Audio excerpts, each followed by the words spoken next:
ചേർത്തലയിൽ നിന്ന് കാണാതായ സ്ത്രീകൾ എവിടെ?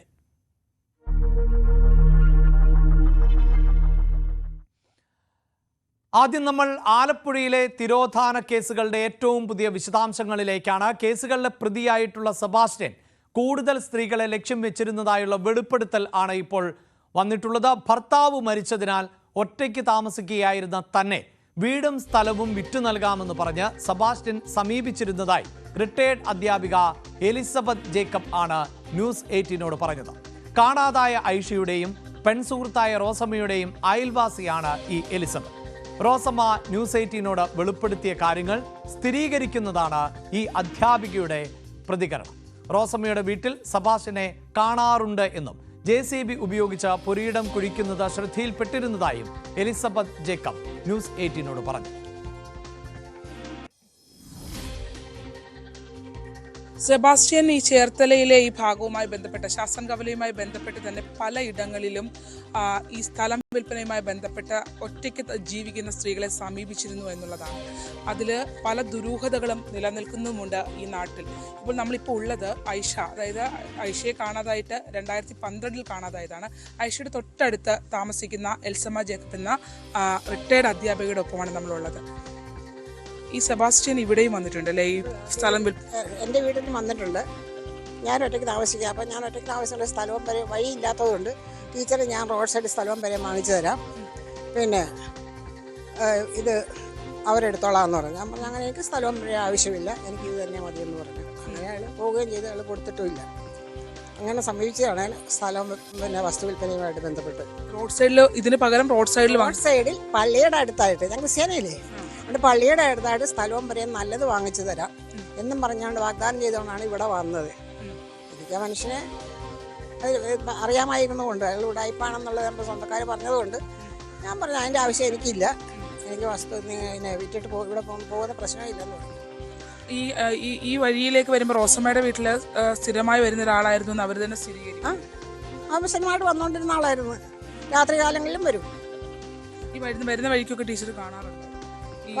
ഇയാളെ നേരത്തെ സെബാസ്റ്റ്യനെ നേരത്തെ കണ്ടിട്ട് സെബാസ്റ്റ്യനെ ഞാൻ ഇവിടെ വന്ന് സ്ഥലം ചോദിക്കുന്നതിന് ഇല്ല, ആദ്യമായിട്ട് ഞാൻ ഈ സെബാസ്റ്റ്യനെ കാണുന്നത് അയാൾ അവരുടെ വീടിൻ്റെ അരപ്രൈസ്, ഞാൻ മുമ്പ് പറഞ്ഞില്ലേ അരപ്രൈസിൽ ഇരിക്കുന്നതാണ്. അപ്പോൾ അവിടെ JCB കൊണ്ടുവന്ന് അവരുടെ പുരയിടത്തിൽ പിന്നെ വേരൊക്കെ തെങ്ങിൻ്റെയും മരത്തിൻ്റെയൊക്കെ വേര് മാന്തിക്കുന്നുണ്ട്. അങ്ങനെ ആരും ചെയ്യാത്ത കാരണം ഇവർ സ്ഥലത്തില്ലാഞ്ഞുകൊണ്ട് ഞാൻ ചോദിച്ച് നോക്കാൻ പോയതാണ് അയൽവാസി എന്ന നിലയിൽ. അന്നേരം അയാൾ ചോദിച്ചു എന്നോട് എന്താ നോക്കുന്നത്. ഞാൻ പറഞ്ഞില്ല ഇത് അതൊന്നും എന്താണ് ആരാണെന്ന് അറിയാനാണെന്ന് പറഞ്ഞു. അത് ഞാൻ എന്നെ ഏൽപ്പിച്ചിട്ട് പോയതാണെന്ന് പറഞ്ഞു. എന്നിട്ട് എന്നെ അങ്ങോട്ട് വിളിച്ച് വരാം. ഞാൻ പറഞ്ഞു അങ്ങോട്ട് വരേണ്ട കാര്യം എനിക്കില്ല, എനിക്ക് വേറെ ജോലിയാണെന്ന് പറഞ്ഞു. ഞാൻ പോരുകയും ചെയ്തു. അങ്ങനെയാണ് ആ മനുഷ്യനെ ആദ്യമായിട്ട് കാണുന്നത്. അത് കഴിഞ്ഞാൽ ഇവിടെ വന്നപ്പം ഞാൻ ചോദിച്ചു പേരെന്താണ്, വസ്തു ചോദിച്ചു വന്നപ്പോൾ ചോദിച്ചു പേരെന്താണ്. എൻ്റെ പേര് സെബാസ്റ്റ്യൻ എന്നാണ്, പള്ളിപ്പുറത്താണ് വീടെന്നും പറഞ്ഞു. അത് വെച്ചുകൊണ്ട് എൻ്റെ സ്വന്തക്കാരോടൊക്കെ ചോദിച്ചപ്പോഴാണ് പറഞ്ഞ് ഇയാളെ ശരിയല്ല, അടുപ്പിക്കുകയും ചെയ്തതെന്ന് പറഞ്ഞു.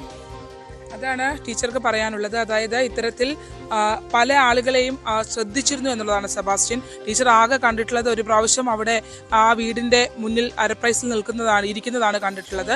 അതിനുശേഷം പിന്നീട് ടീച്ചറുടെ അടുത്തേക്ക് ആ ഒരു സംഭാഷണത്തിന് ശേഷം പിന്നീട് ടീച്ചറിന്റെ അടുത്തേക്ക് വരുന്നത് ഇവിടുത്തെ സ്ഥലം മാറി, അതായത് ഇപ്പോൾ താമസിക്കുന്ന സ്ഥലം മാറ്റിയിട്ട് റോഡ് സൈഡിൽ പള്ളിയുടെ അടുത്ത് പുതിയ വീട് സ്ഥലവും വാങ്ങിത്തരാം, ഇത് വിൽപ്പന നടത്തി കൊടുക്കാം എന്ന് പറഞ്ഞുകൊണ്ട് ടീച്ചറെ സമീപിക്കുമായിരുന്നു. ടീച്ചറും അന്ന് ഒറ്റയ്ക്കാണ് താമസിക്കുന്നത്. അങ്ങനെ ഒറ്റയ്ക്ക് താമസിക്കുന്ന സ്ത്രീകളെ ലക്ഷ്യമിട്ടാണ് ഇയാളുടെ നീക്കങ്ങൾ എന്നുള്ളത് വ്യക്തമാക്കുന്നതാണ് ഈ ഓരോ അനുഭവങ്ങളും. ചേർത്തല ശാസ്താംകവലയിൽ നിന്നും ശരണ്യ സ്നേഹജൻ, ന്യൂസ് 18.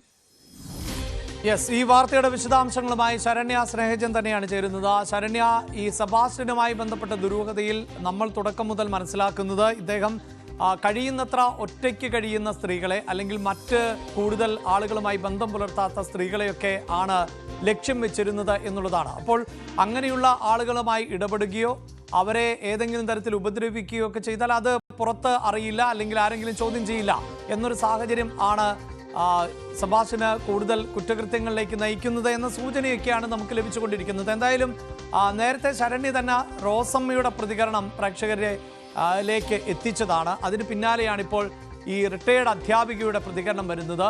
ഇതെങ്ങനെയാണ് നമുക്ക് ചേർത്ത് വെക്കാൻ സാധിക്കുന്നത് ശരണ്യ?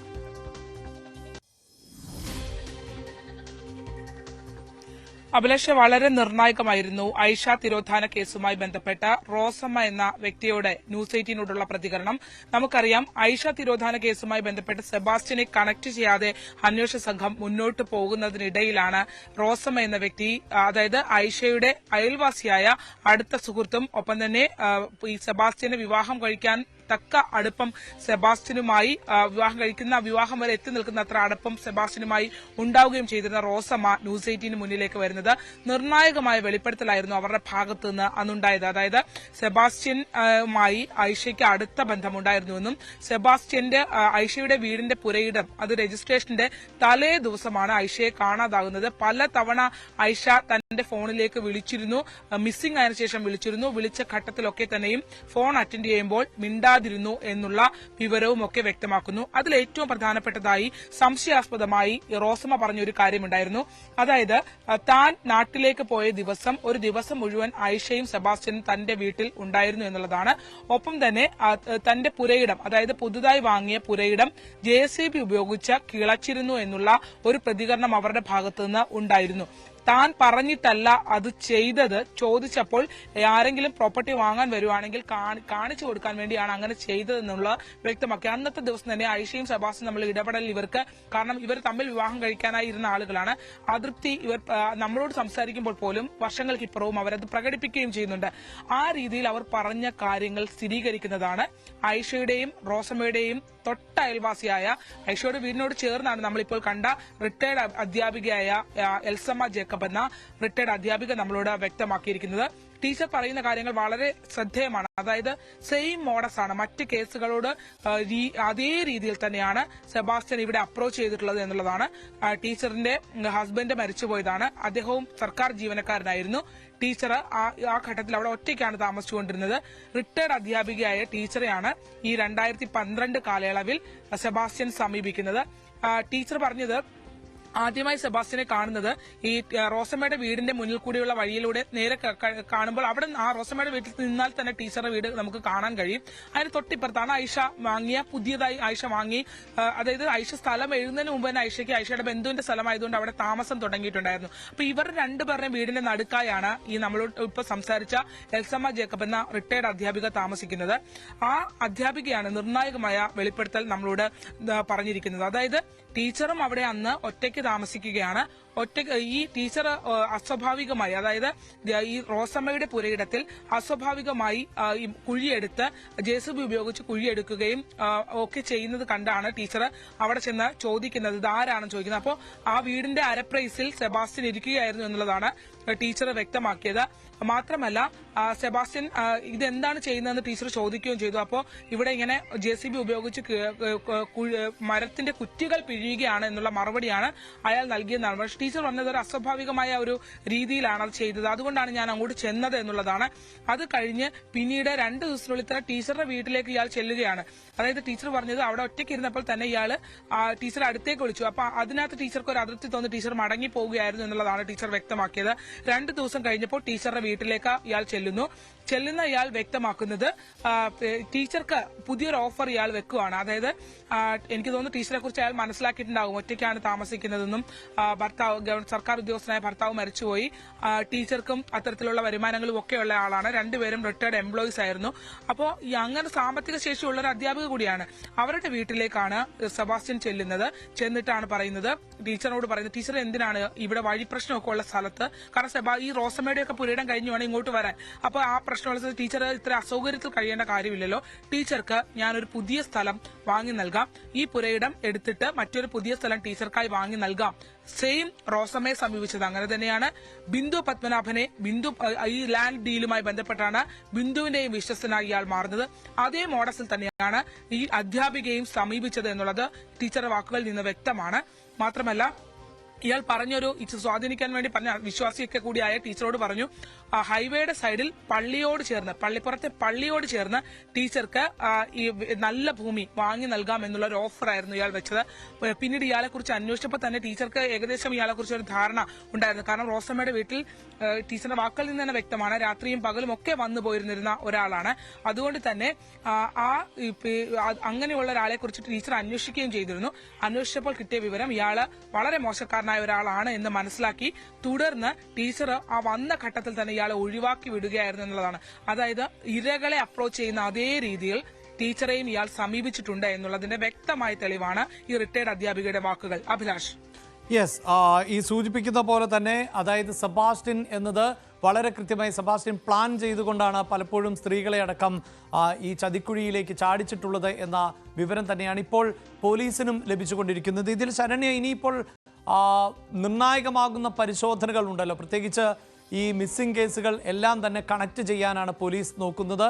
അതോടൊപ്പം തന്നെ സെബാസ്റ്റ്യനെ ഈ ഇടങ്ങളിൽ ഒക്കെ എത്തിച്ച് തെളിവെടുക്കുവാനുള്ള ശ്രമം. അതേസമയം സെബാസ്റ്റ്യന് ആരോഗ്യ പ്രശ്നങ്ങളുണ്ട്, പ്രമേഹ രോഗം ഒക്കെ ഉണ്ട് എന്ന് പറഞ്ഞ് ഈ അന്വേഷണ സംഘത്തോട് സഹകരിക്കാതിരിക്കുന്ന ഒരു സാഹചര്യവും ഉണ്ടല്ലോ. അപ്പോൾ ഇനി അന്വേഷണ സംഘത്തിൻ്റെ മുന്നോട്ട് പോക്ക് ഏത് നിലയിലാകുമെന്ന് വേണം നമുക്ക് അനുമാനിക്കാൻ.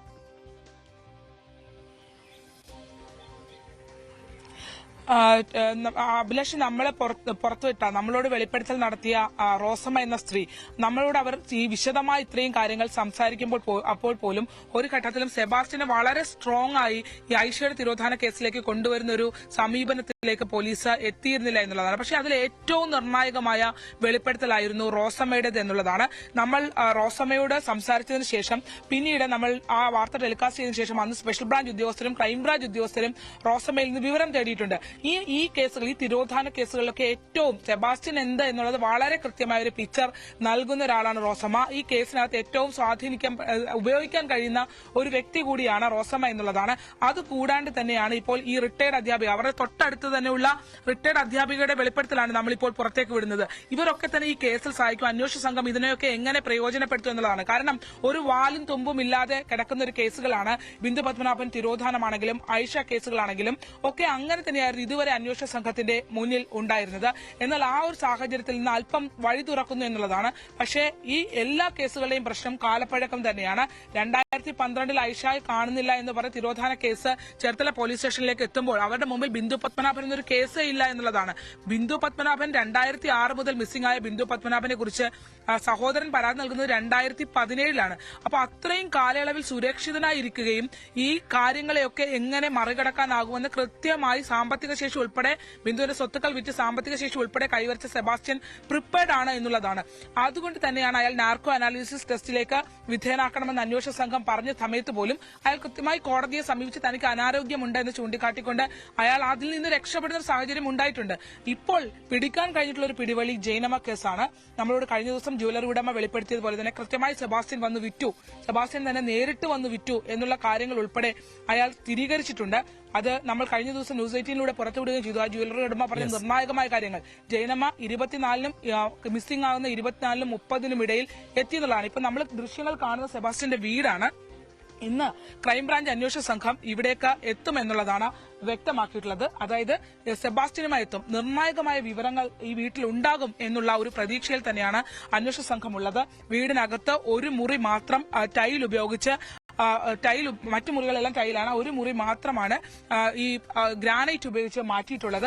ആ മുറിയിലടക്കം പരിശോധനയുണ്ട്. ശാസ്ത്രീയമായ പരിശോധനകളിലേക്ക് കടക്കാനായി പോലീസ് ക്രൈംബ്രാഞ്ച് ശ്രമിക്കുന്നുണ്ട്. കാരണം NCSSന്റെ സഹായത്തോടു കൂടി അവരുടെ ഒരു സ്കാനേഴ്സ് ഒക്കെ ഉപയോഗിച്ചുകൊണ്ട് 25 മീറ്റർ താഴത്തേക്ക് ആർക്കിയോളജി ഡിപ്പാർട്ട്മെന്റിന്റെ സഹായത്തോടു കൂടി തന്നെ 25 മീറ്റർ താഴത്തേക്ക് മൃതദേഹ അവശിഷ്ടങ്ങൾ ഉണ്ടെങ്കിൽ കണ്ടെത്താൻ കഴിയുന്ന രീതിയിലുള്ള സംവിധാനങ്ങൾ വെച്ചിട്ടുള്ള പരിശോധനയ്ക്കൊക്കെയാണ് ഇപ്പോൾ അന്വേഷണ സംഘം തയ്യാറായിട്ടുള്ളത്. നമുക്കറിയാം, ഒരുപക്ഷെ ആർക്കിയോളജി ഡിപ്പാർട്ട്മെന്റിലെ അല്ലെങ്കിൽ NCSSനെ ഉപയോഗിച്ചുള്ള പരിശോധന നടത്തുന്ന രണ്ടാമത്തെ കേസാണ് കേരളത്തിലെ തന്നെ. കാരണം ആദ്യം ഇതുപോലെ തന്നെ പള്ളിപ്പുറത്ത് ഒരു മിസ്സിംഗ് കേസായിരുന്നു, ഒരു 15 വയസ്സുകാരന്റെ. അതിനുശേഷമാണ് ഈ കേസിലേക്ക് വരുന്നത്. പിന്നെ ഇതിലൊരു സ്കോപ്പ് ഉള്ളതെന്ന് പറഞ്ഞാൽ ഈ വീട് ഭയങ്കരമായി സംശയാസ്പദമായ സാഹചര്യം ഉള്ളതുകൊണ്ട് തന്നെ ഒരു ലിമിറ്റഡ് ഏരിയയിൽ അവർ പരിശോധിക്കുന്നതുകൊണ്ട് തന്നെ എന്തെങ്കിലും കണ്ടെത്താനാകുമെന്നുള്ളൊരു കോൺഫിഡൻസ് നിലനിൽക്കുന്നുണ്ട്. എന്തായാലും നിർണായകമായ പള്ളിപ്പുറം തിരോധാന കേസുകളിൽ ഇന്ന് മുഖ്യപ്രതി സെബാസ്റ്റ്യനുമായി ഇവിടേക്കെത്തും. മൃതദേഹ അവശിഷ്ടങ്ങൾ കണ്ടെത്തിയിട്ടുള്ളത് ഈ കോമ്പൗണ്ടിലാണ്. അത് തന്നെ ആരുടേതാണെന്ന് സ്ഥിരീകരിക്കാൻ കഴിഞ്ഞിട്ടില്ല, പഴക്കമുള്ളവയാണ്. എന്തായാലും അത് അടുത്ത നിമിഷങ്ങൾ തന്നെ, വരും മണിക്കൂറുകൾ തന്നെ നമുക്ക് അത് സംബന്ധിച്ച വിവരങ്ങൾ കൈമാറാനാകും. തീർച്ചയായും അത് തന്നെയാണ് പ്രേക്ഷകരോടും ഓർമ്മപ്പെടുത്താനുള്ളത്. ഈ സെബാസ്റ്റ്യനെ എത്തിച്ച് തെളിവെടുക്കുന്നു. ആ സെബാസ്റ്റ്യനെ എത്തിക്കുമ്പോൾ ഉൾപ്പെടെയുള്ള കൃത്യമായ ഡേറ്റകളും വിവരങ്ങളും ഞങ്ങൾ പ്രേക്ഷകരുമായി പങ്കുവെക്കുകയും ചെയ്യും.